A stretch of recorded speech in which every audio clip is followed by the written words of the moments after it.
Could the Chicago Bulls be landing D'Angelo Russell in the next blockbuster NBA trade? Well, Bleacher Report thinks so. So we're going to break it down on today's show. And then also DeMar DeRozan hopped on Paul George's podcast this past week, and he really told us everything we needed to know about his free agency period a couple of months ago. But welcome in, everybody.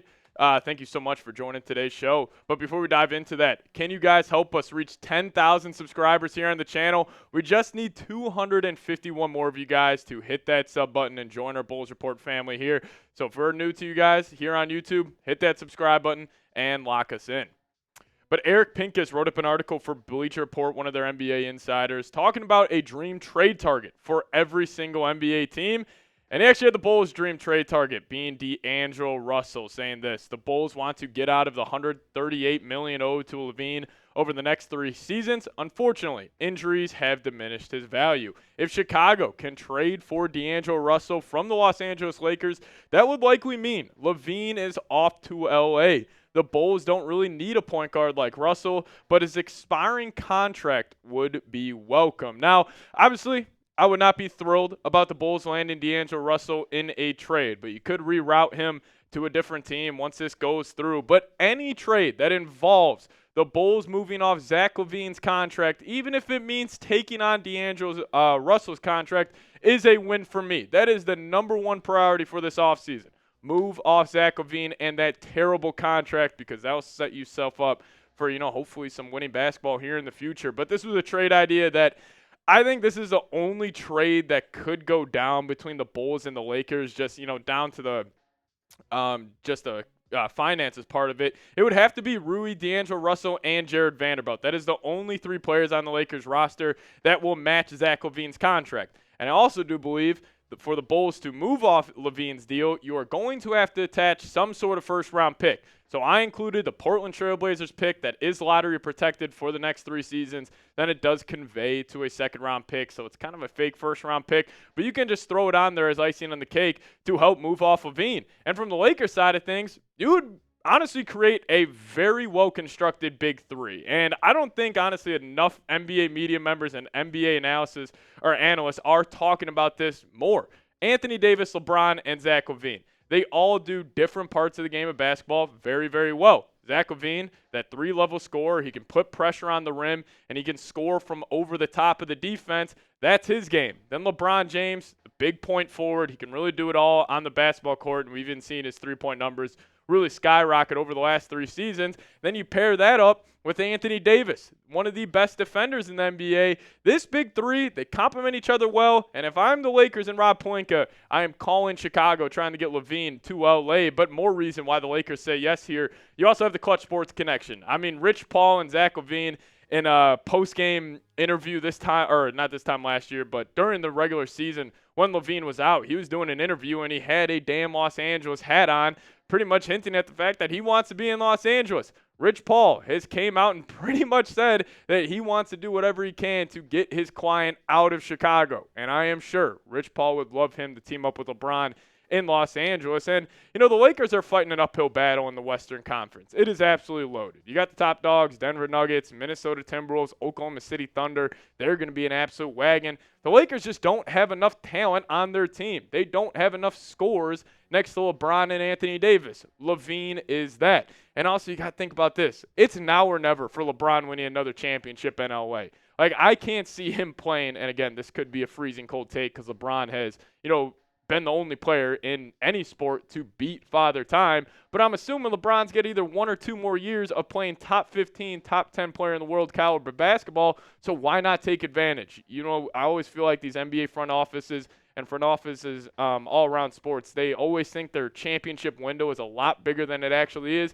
It's really now or never for the Lakers, and they need a scoring guard. LaVine is that. You can talk about his contract. You can talk about his injuries, but when he's out there on the basketball court and he is healthy, he's one of the better scoring guards in the league. And yes, LaVine is coming off a down year, where his catch-and-shoot three-point numbers were his lowest of his NBA career at 33.3%. It was terrible from beyond the arc.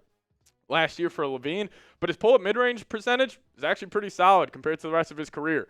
47%, and then less than 10 feet, free throw line down. He's always been around that 57, 60% mark. But, I was just thinking about the Bulls offseason as a whole the other day, and it was just driving me absolutely insane.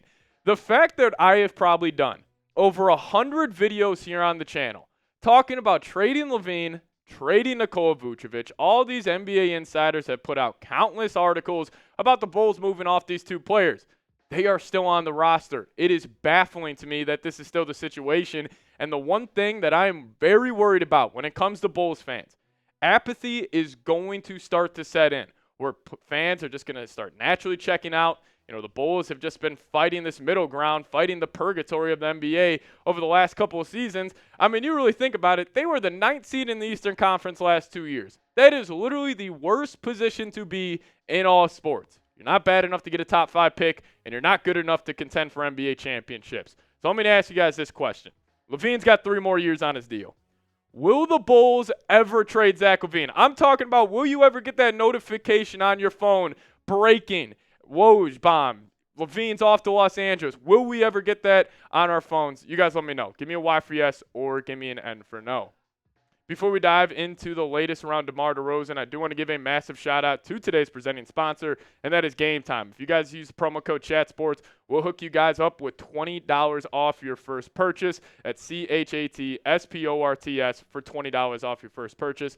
Terms do apply, but shout out to Game Time for sponsoring today's edition of the Bulls Report, as they are the #1 ticket purchasing app out there. And then do have this new deal going on right now called Game Time Picks, where it filters out all the fluff and it guarantees you the best deal possible. And I love it. And my favorite feature of the Game Time app is the views from your seat. You can see specifically what you'll be looking at before you buy a ticket to whatever event it may be. So if you guys want to go see the Cubs, the Chicago White Sox, or go check out the Chicago Bears when they come back to Chicago in Week 3, use Game Time and use that promo code ChatSports and get yourself a free beer at the game with $20 off your first purchase. So take the guesswork out of buying tickets with Game Time. Download the Game Time app, create an account, and use code ChatSports for $20 off your first purchase. Terms apply. Again, create an account and redeem code ChatSports for $20 off. Download Game Time today. What time is it? Game time. So DeRozan hopped on the Paul George podcast this past week, and it was an awesome listen. If you guys haven't already, I would highly recommend doing so. But DeRozan just talked about his free agency period and talked about different teams that were reaching out to him, and I thought it was pretty interesting. So I wanted to share it with you guys, but this is what he had to say. He says, I was thinking about Philly. Philly was definitely was an option. The Lakers were an option. Always. Clippers were an option. And Heat was an option. Those teams for sure was a real legitimate option for me that I was considering. But DeMar ultimately ended up choosing the Sacramento Kings, and I'm happy for DeMar. Now, obviously the Kings are not a powerhouse in the Western Conference where it's like no doubt they're going to be in the Western Conference Finals, but DeMar predicted it actually on ESPN the other day, saying, I expect Sacramento to be in the Western Conference Finals. So he clearly has high hopes. He has confidence in this ball club. Him, De'Aaron Fox, Malik Monk, Sabonis. Hopefully they get it done, but I did think this one part was interesting. This was coming from a Bobby Marks article talking about their interest actually in DeMar DeRozan, saying this: Heat fans want more. They want more. They see what Boston did last year. They see what New York has done. They saw what certainly Philadelphia has done in far of loading up here. But what else can you do? They're delimited in their draft picks they can send out. They would have loved to get DeMar DeRozan. They have tried as heck to get DeMar DeRozan. Nobody wanted Duncan Robinson, no offense. They had 1 first-round pick to trade. Now, Heat fans, you couldn't land DeMar DeRozan. May I interest you in the next best thing, Zach LaVine? Come get your man, Pat Riley, and get him out of Chicago, as I actually think it would be a good fit. Like, you talk about the concerns with LaVine, the defensive lapses, the contract issues and all that. I feel like some of those inefficiencies would be masked in Miami, and that combination of him next to Jimmy Butler and Bam Adebayo, I actually think it would work out for the Heat, at least get them closer, to competing for the top of the Eastern Conference. But here's the trade idea I cooked up, and again, this is really the only way it will work out is if the Heat do include Tyler Hero and Duncan Robinson. And if this were the trade package the Bulls were to send out there, they are going to have to attach picks. So you send that Portland pick, you send the 2 second-round picks you got from DeMar DeRozan sign and trade, and just like that, Zach LaVine is off your basketball team. But you guys let me know your thoughts. Would you accept this trade? Give me an A for accept or give me a D for decline down below in the comment section. I would do it in a heartbeat. Again, you can reroute Tyler Hero very easily. You can also send Duncan Robinson somewhere else. So you can just keep him on the team. But main point of this, get LaVine off this team, and hopefully the Bulls can start moving here in the future. But if you guys also want to give me a follow on Twitter, that's a handle right there, at Pat Sieps. If you guys do so, I'll give you a follow right back. Thank you guys so much for watching. Go Bulls.